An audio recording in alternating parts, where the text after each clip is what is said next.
السلام عليكم. أهلا بيكم في عالم التطبيقات.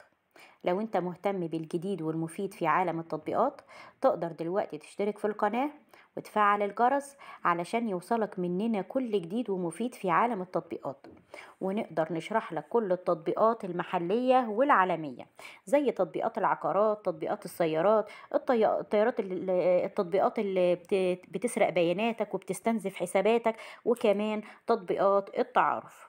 النهاردة هنتكلم عن تطبيق بيبي شيلد. التطبيق ده هو متتبع ذكي لطفلك.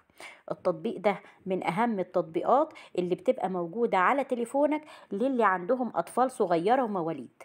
مساحة التطبيق ده حوالي 44 ميجا بايت، وتقييمه 4.9 من 10، وده بيدل على رضا العملاء عن التطبيق، واستخدموا حوالي إلى الآن أكتر من مليون عملية تنزيل.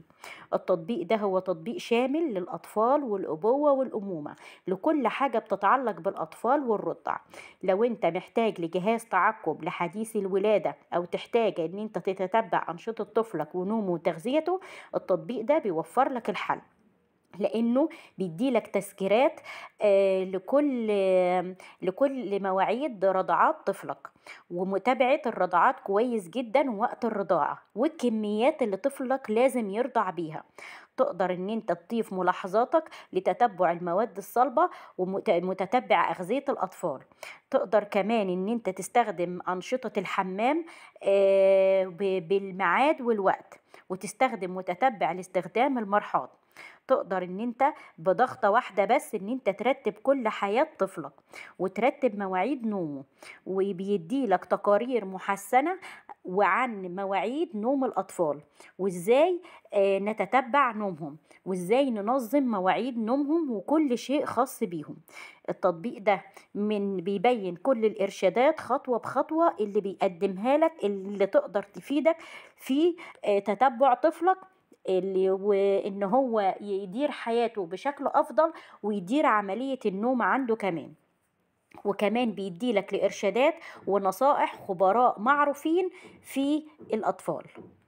أتمنى أكون وصلت لكم التطبيق بشكل سهل وبسيط، ويا ريت بعد تحميل التطبيق كل واحد يقول تجربته في التعليقات، سواء التعليقات دي كانت إيجابية أو سلبية، علشان كلنا نستفيد من التطبيق. ولو انت شفت الفيديو ده بعد فترة ولقيت أي تعديل أو تحديث في التطبيق، يا ريت تبلغنا بيه عشان نقدر نوصله ليه تاني بشكل أفضل. ولو في أي تطبيق محتاج إن احنا نتكلم عنه في القناة، يا ريت تبلغنا في التعليقات علشان نعمل لك فيديو بيه ونوصله ليك بشكل أسهل وأسرع. دلوقتي اشترك في القناة وفعل الجرس.